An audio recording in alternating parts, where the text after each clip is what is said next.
As promised, Member of Parliament Anita Haynes Alleyne joins me on the Zoom line, Member of Parliament for Tabaquite, UNC member, and she is, of course, here to give us the latest. So much is being said via the news cycle, and again, I want to thank you for making the time and coming on bright and early to discuss the matters of the day with us here on the Morning Brew. Welcome. Thank you. Thank you so much for having me, and good morning to all of your viewers. Indeed. Now, the last time we had a conversation, I remember you were quite articulate. You were able to ventilate and to express yourself, rightfully so, calling for the democratic process within the party to take its natural course. Since then, we have seen many using, of course, the news cycle to label yourself and some of your colleagues as troublemakers. And, of course, it took a different turn last Friday when yourself and 4 other members of Parliament were absent to continue with the motion that was being put on the table there. So some look at that, and I'm sure you could understand as a strange coincidence. It's almost seems like it was premeditated. I want to give you a chance to tell us in terms of that particular scenario. I mean, I'm looking at the Guardian this morning. I'm guided by page 6. One of your colleagues said he had a graduation to attend. The other one was mourning a death in the family. And well, of course, Mr. Parry said, well, he was not aware of the happenings of last Friday. Could you walk us through what transpired and your reaction to this label of troublemakers and the fact that you all are being kind of put into a corner almost? Yeah, sure, certainly. I would have had cause to issue a release yesterday because I felt it necessary to put things into a specific level of context. I thought it unfortunate that at the celebration of our party's anniversary, coincidentally, today, April 30th, is the 35th anniversary of the United National Congress, a party of which I am proudly a member of. But at our anniversary celebration on Sunday, there was an attempt to deliberately contextualize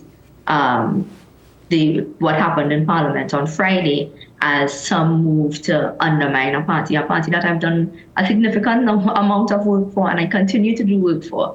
And so I found that to be somewhat mischievous. And I figured the best way to deal with it is head on and to clear the air quickly and succinctly, which is what I did. I submitted my request for leave to the Speaker on Friday. So the idea that I had absented myself from a vote, it was very ridiculous to me. What actually occurred is that I would have submitted my leave. So at the beginning of the sitting, my parliamentary colleagues in Parliament would have been informed that due to a personal emergency on my end, that I would not be in the sitting. What I found happened after is that because some of my colleagues were also not there, there was an attempt to create a narrative in the public. And is that discouraging to you, MP?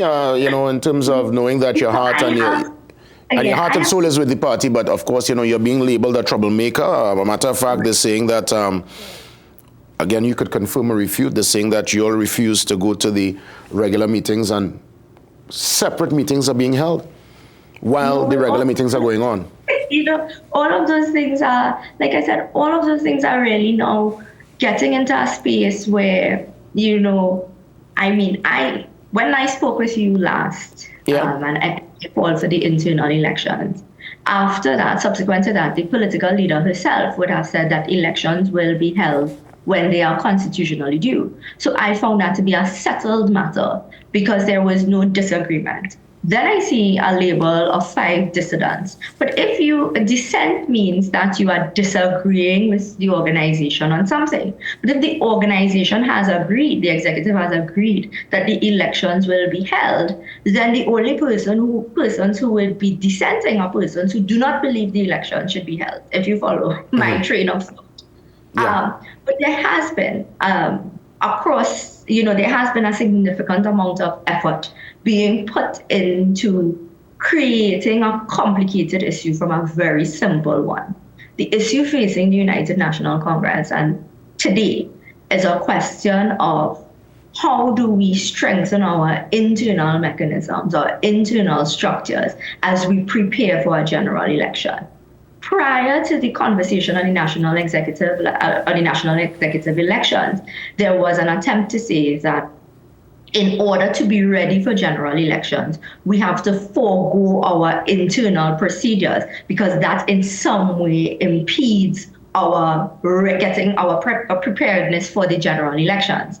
And I disagreed with that, and I said that.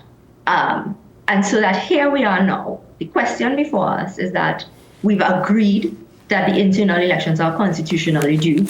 We have agreed that the internal elections will be held when they are constitutionally due. And so now it is a matter of those with the power to, the current executive, those who benefit from the incumbency, to set the date.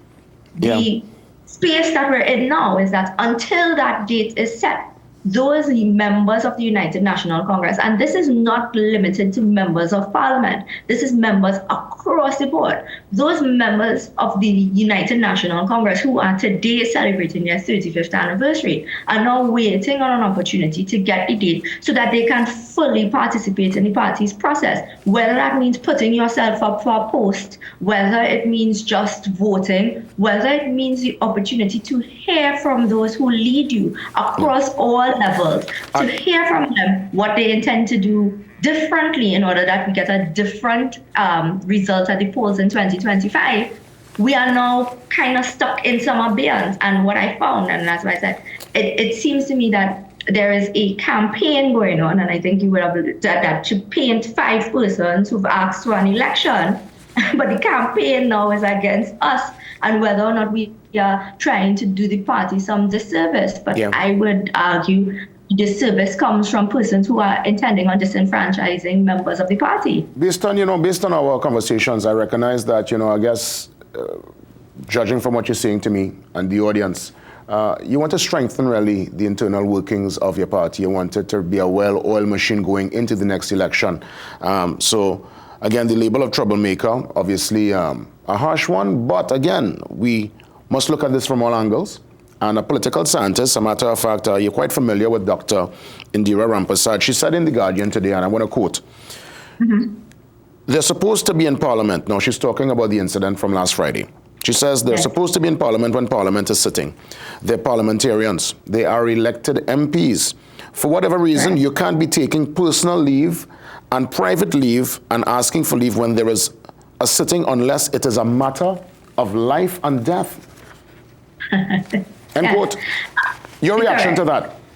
I mean, I think anyone paying attention to that will find that hyperbolic on every level.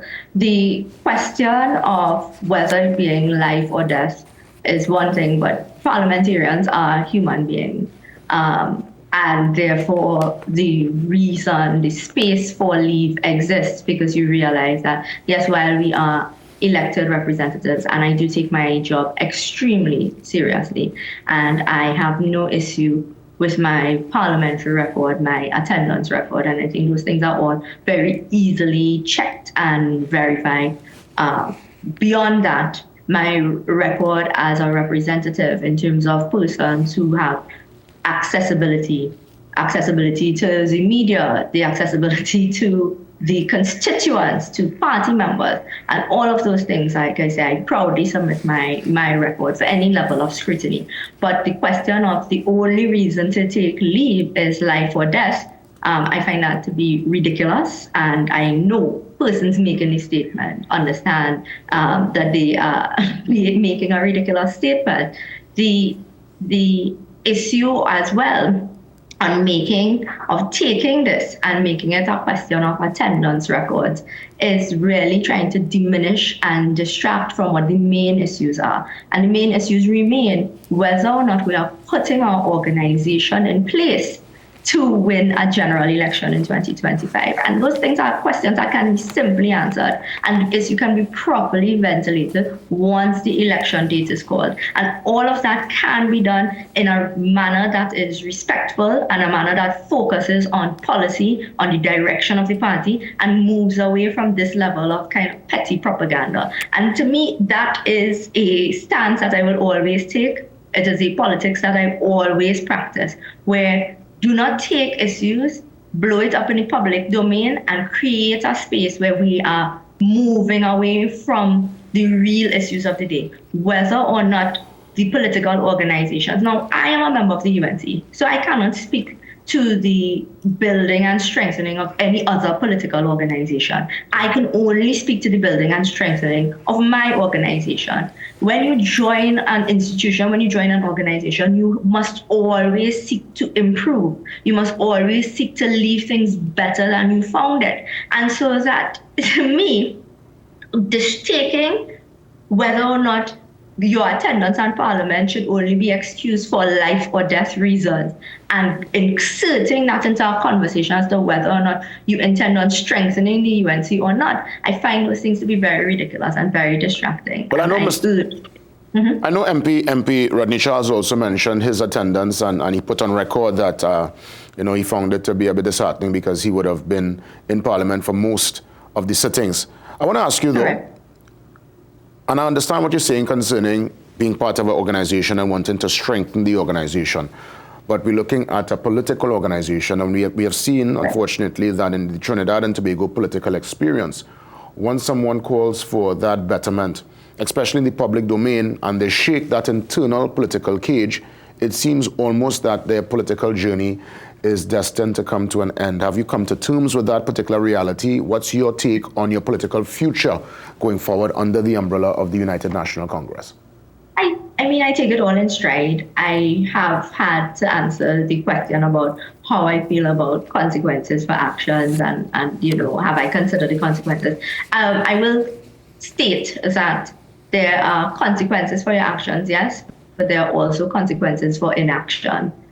You can't escape consequences. Sitting silently by and watching an organization that you love not adequately prepare itself to be the best version of itself ahead of a big test in 2025, the inaction there will also bear consequences. And I was less prepared to deal with the consequences of silence than I am prepared to be, and I'm very prepared to deal with the consequences of speaking out, because I think it is the right thing to do. Indeed. I'll give you a chance to give us some closing remarks and to let us know, in terms of your public life, in terms of representation for the people, have you figured out, I mean, just in case, because obviously the best platform would be in the seat you currently hold, where you could obviously push policy and ensure that, your constituents and by extension the country is a better place, better than you would have met it. But what's your particular long-term game plan? Where do you see yourself down the road? And I'll just give you a chance, as always, to put your closing remarks in. Yeah, absolutely. So I will always be a person that is committed wholeheartedly to the development of Trinidad and Tobago. I am a Trinidadian very proudly. I have, prior to entering politics, found ways to represent my country, represent brand Trinidad and Tobago in many spaces. And I see no reason not to continue to do so. I am also a person that is very committed to the vehicle that is the United National Congress and building that vehicle. And so on the 35th anniversary of the UNC, I'll say to all members of the UNC that it is possible for us to improve, grow, and strengthen ourselves. And it is possible that in our 35th year, and we look forward to 35 more years, that growth and development be our focus, and that we move away from the ideas that things must stay the same and things must remain in the status quo in order for us to survive. We must be looking at thriving and creating an expansive, forceful movement in the United National Congress. MP Anita Haynes Alleyne, I want to thank you again for being part of it and for coming on this morning to give us the latest and to express what's happening here via the news cycle. Thank you very much for having me. I appreciate it very much. You're most welcome, MP Anita Haynes Alleyne, touching base with us here on The Morning Brew, Member of Parliament for Tabaquite. Up next, a pressing issue that's happening there in Currap. A matter of fact, it's happening at the Currap Presbyterian. We heard the minister. She was on her feet yesterday. She would have given a response to this. Let's find out what's happening from the parent support group with the latest concerning the sewer issue at the school.